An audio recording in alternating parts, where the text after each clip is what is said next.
মধ্যপ্রাচ্যে যুদ্ধের আগুন, ইরান যুক্তরাষ্ট্রের উত্তেজনা নতুন রূপ নিচ্ছে। গত জুনে মাত্র ১২ দিনের যুদ্ধে রক্ষা পেয়েছিল আমেরিকা, কিন্তু এবার ইরান অন্যরকম।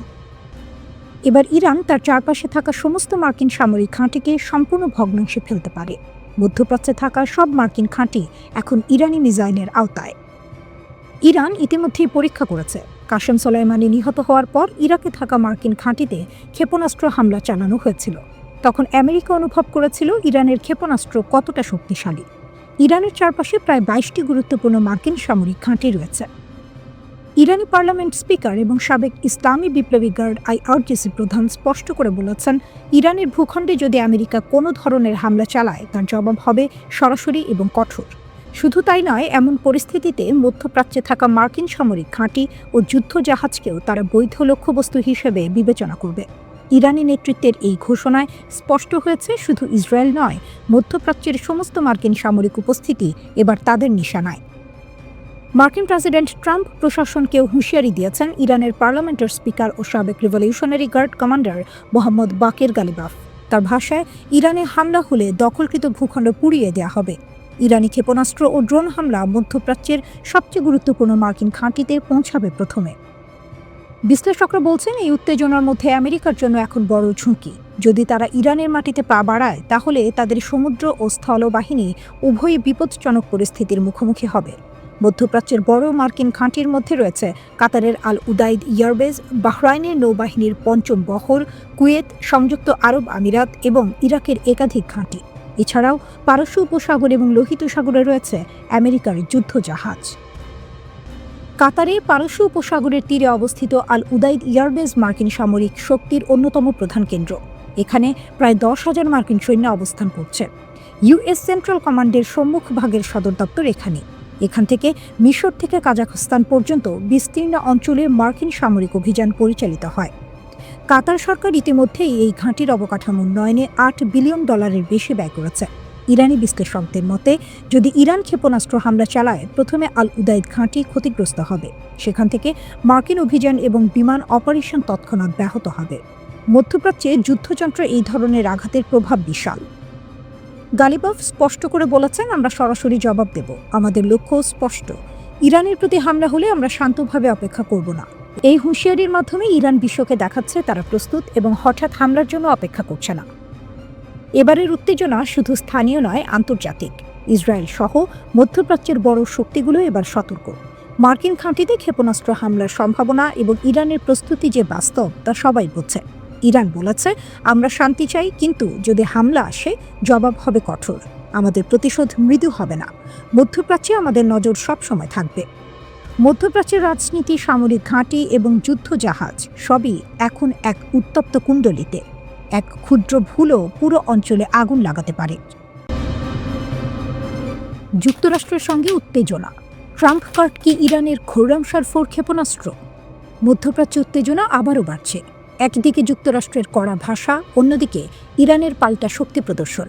এই পরিস্থিতিতে আলোচনার কেন্দ্রে এসেছে ইরানের নতুন ব্যালিস্টিক ক্ষেপণাস্ত্র খোরামশার 4। অনেক বিশ্লেষকের মতে, যুক্তরাষ্ট্রের চাপের জবাবে এটিই এখন তেহরানের সবচেয়ে বড় ট্রাম্প কার্ড। খোরামশার 4 কেন গুরুত্বপূর্ণ? ইরানের দাবি অনুযায়ী খোরামশার 4 একটি অত্যন্ত শক্তিশালী ব্যালিস্টিক ক্ষেপণাস্ত্র। এটি সর্বোচ্চ ১৫০০ কিলোগ্রাম ওজনের ওয়ারহেড বহন করতে পারে, যা ইরানের ক্ষেপণাস্ত্র বহরের মধ্যে অন্যতম ভারী। সাধারণভাবে একটি ক্ষেপণাস্ত্র যত বেশি ওজন বহন করতে পারে, তার ধ্বংস ক্ষমতাও তত বেশি হয়। বিশ্লেষকরা বলছেন, এখানে ইরান ইচ্ছাকৃতভাবে দূরত্ব বাড়ানোর চেয়ে প্রচণ্ড শক্তিশালী হামলার সক্ষমতা বাড়ানোর দিকে বেশি জোর দিয়েছে। অর্থাৎ খুব দূরে নয়, কিন্তু যেখানে আঘাত করবে সেখানে ভয়াবহ ক্ষতি নিশ্চিত। এই ক্ষেপণাস্ত্রটি তৈরি হয়েছে ইরানের রাষ্ট্রায়ত্ত প্রতিরক্ষা সংস্থা অ্যারোস্পেস ইন্ডাস্ট্রিজ অর্গানাইজেশনের তত্ত্বাবধানে। প্রযুক্তিগত সক্ষমতা কি বলছে? খোরামশার 4 একটি তরল জ্বালানি চালিত ক্ষেপণাস্ত্র। এর মানে হলো এটি উৎক্ষেপণের সময় খুব দ্রুত গতি পায় এবং উচ্চ থ্রাস্ট তৈরি করতে পারে। ইরানি সূত্রগুলো বলছে, এর স্বল্প ফ্লাইট টাইম এবং ম্যানুভারেবল ওয়ারহেড এটিকে আরও বিপজ্জনক করে তুলেছে।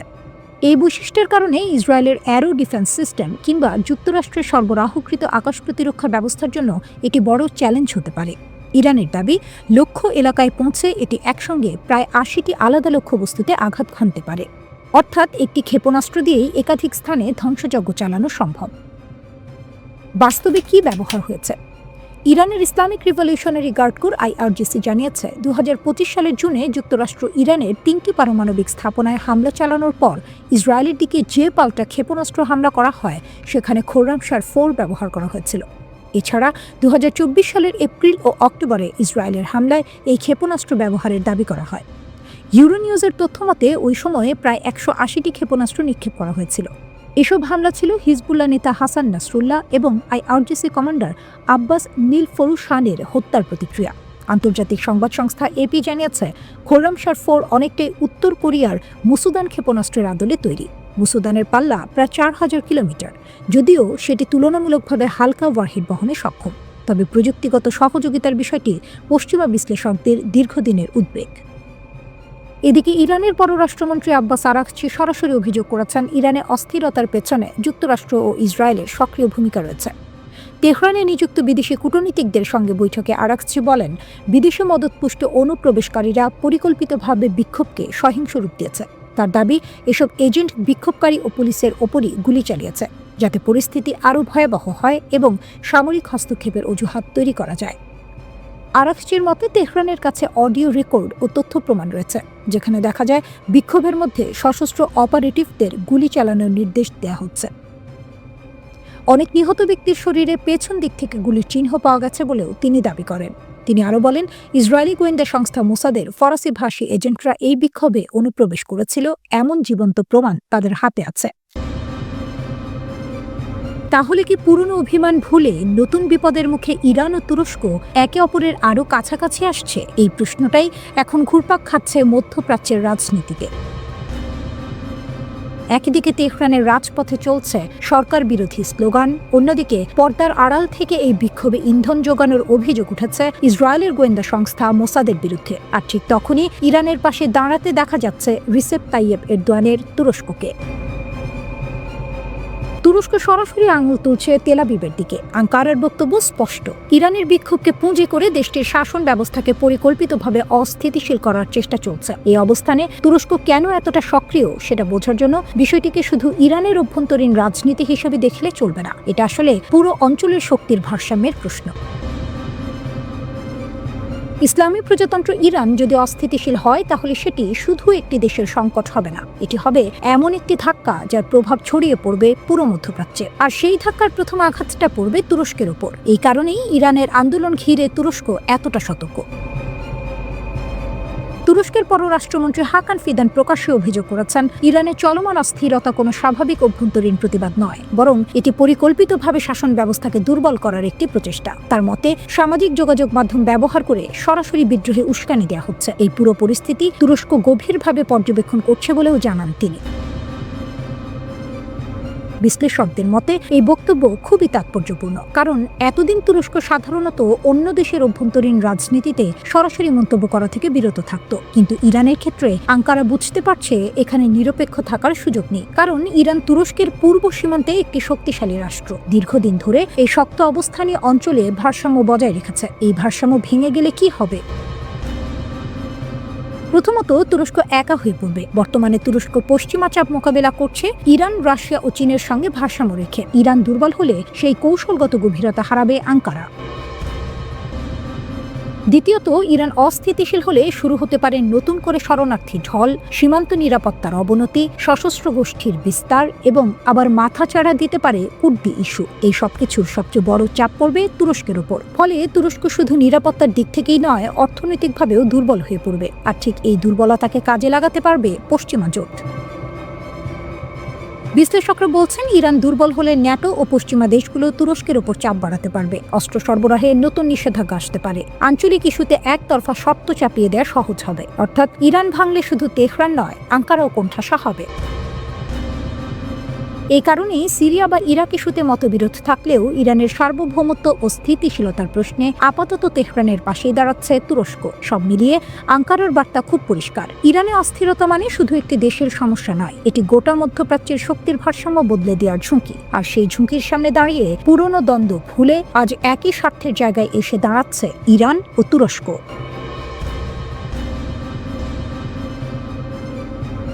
অনেক সময় যুদ্ধ ট্যাঙ্ক আর মিসাইল দিয়ে শুরু হয় না, যুদ্ধ শুরু হয় ইন্টারনেট দিয়ে। ইরান ও আমেরিকার চলমান চরম উত্তেজনার মধ্যে ঠিক এমনই এক প্রযুক্তিগত যুদ্ধ শুরু হয়েছিল। সামরিক আগ্রাসনের আগেই এই যুদ্ধে বড় ধাক্কা খায় যুক্তরাষ্ট্র। এই যুদ্ধে ওয়াশিংটন তাদের সবচেয়ে শক্তিশালী অস্ত্র হিসেবে মাঠে নামায় বিশ্বের শীর্ষ ধনী এলন মাস্ককে। পরিকল্পনাটা ছিল পরিষ্কার। ইরানে চলমান সরকার বিরোধী বিক্ষোভের সময় যখন আন্দোলন ছড়িয়ে পড়তে শুরু করে, তখন ইরান সরকার দেশ জুড়ে ইন্টারনেট ব্ল্যাকআউট জারি করে। উদ্দেশ্য একটাই, আন্দোলনকারীরা যেন অনলাইনে সংগঠিত হতে না পারে। আর ঠিক সেই মুহূর্তে ডিজিটাল নায়ক হয়ে হাজির হন এলন মাস্ক। ওয়াশিংটনের সবুজ সংকেত পেয়ে তিনি ঘোষণা দেন ইরানে স্টারলিংক স্যাটেলাইট ইন্টারনেট চালু করা হবে। আমেরিকার ধারণা ছিল ইরান সরকার ব্রডব্যান্ড মোবাইল ডেটা বন্ধ করলেও আকাশ থেকে আসা স্যাটেলাইট সিগন্যাল তারা থামাতে পারবে না। অর্থাৎ তেহরানের সেন্সরশিপের দেয়াল ভাঙতে স্টারলিংককে অস্ত্র হিসেবে ব্যবহার করা হবে। অনেকেই ভেবেছিলেন ইরানের মতো একটি দেশের পক্ষে আধুনিক স্যাটেলাইট ইন্টারনেট ঠেকানো সম্ভব নয়। কিন্তু এখানেই সবাই ভুল করেছিল। ইরান শুধু প্রস্তুতি ছিল না, তারা দেখিয়ে দিয়েছে প্রযুক্তিগত যুদ্ধে তারা কতটা এগিয়ে। ইরান সরকার কেবল ফিজিক্যাল ইন্টারনেট বন্ধ করেই থেমে থাকেনি, বরং তারা সরাসরি স্টারলিংক সিস্টেমকে অচল করে দেয়। কিভাবে? উত্তরটা হলো ইলেকট্রনিক ওয়ারফেয়ার। ইরানের সামরিক বাহিনী নির্দিষ্ট এলাকায় স্টারলিংকের ব্যবহৃত ফ্রিকোয়েন্সি জ্যাম করে দেয়। এর ফলে স্যাটেলাইট আকাশে থাকলেও মাটিতে থাকা টার্মিনালগুলো সিগন্যাল রিসিভ করতে পারেনি। স্টারলিংক চালাতে যে ডিশ বা টার্মিনাল দরকার, সেগুলো যখনই সিগন্যাল পাঠানোর চেষ্টা করেছে, ইরানের রেডিও ফ্রিকোয়েন্সি ট্র্যাকিং সিস্টেম সেগুলো শনাক্ত করে ফেলেছে। অর্থাৎ কে কোথায় স্টারলিংক ব্যবহার করছে তা ইরান আগেই বুঝে গেছে। ফলে শুধু ব্যবহারকারীরাই নয়, এই ঘটনায় অপ্রস্তুত হয়ে পড়ে আমেরিকাও। কারণ যে পরিকল্পনা নিয়ে স্টারলিংক নামানো হয়েছিল সেটাই কার্যত ব্যর্থ হয়ে পড়ে। বিক্ষোভকারীরা ইন্টারনেট না পেয়ে বড় আকারে সংগঠিত হতে পারেনি। ডিজিটাল সংযোগ ভেঙে পড়ায় আন্দোলনের গতি কমে যায়। এই ঘটনার মাধ্যমে একটি বিষয় খুব পরিষ্কার হয়ে যায়, ইরান কেবল আধুনিক মিসাইল আর ড্রোনের উপর নির্ভরশীল নয়, গত কয়েক দশকে তারা সাইবার সিকিউরিটি ও ইলেকট্রনিক ওয়ারফেয়ারে ব্যাপক বিনিয়োগ করেছে। ইসলামী বিপ্লবের পর থেকে নিষেধাজ্ঞা, চাপ আর বিচ্ছিন্নতার মধ্যেও ইরান নীরবে নিজেদের প্রযুক্তিগত সক্ষমতা গড়ে তুলেছে। আর সেই সক্ষমতার মুখে এলন মাস্কের মতো টেক জায়ান্ট এবং আমেরিকার মতো সুপার পাওয়ার একসঙ্গে দাঁড়িয়েও ডিজিটাল দেয়াল ভাঙতে পারেনি। এই ঘটনায় বিশ্ব বুঝে গেছে ইরানকে শুধু অস্ত্রের হিসাব দিয়ে বিচার করলে ভুল হবে। কারণ আধুনিক যুদ্ধে সিগন্যাল, ডেটা, ফ্রিকোয়েন্সি আর সাইবার নিয়ন্ত্রণ সবই এখন অস্ত্র। আর সেই অস্ত্রের লড়াইয়ে ইরান যে মোটেও পিছিয়ে নেই, এই স্টারলিংক ঘটনাই তার সবচেয়ে বড় প্রমাণ। ইরানে চলমান অভ্যন্তরীণ বিক্ষোভকে ঘিরে পশ্চিমা বিশ্ব এখন অনেকটাই উচ্ছ্বসিত।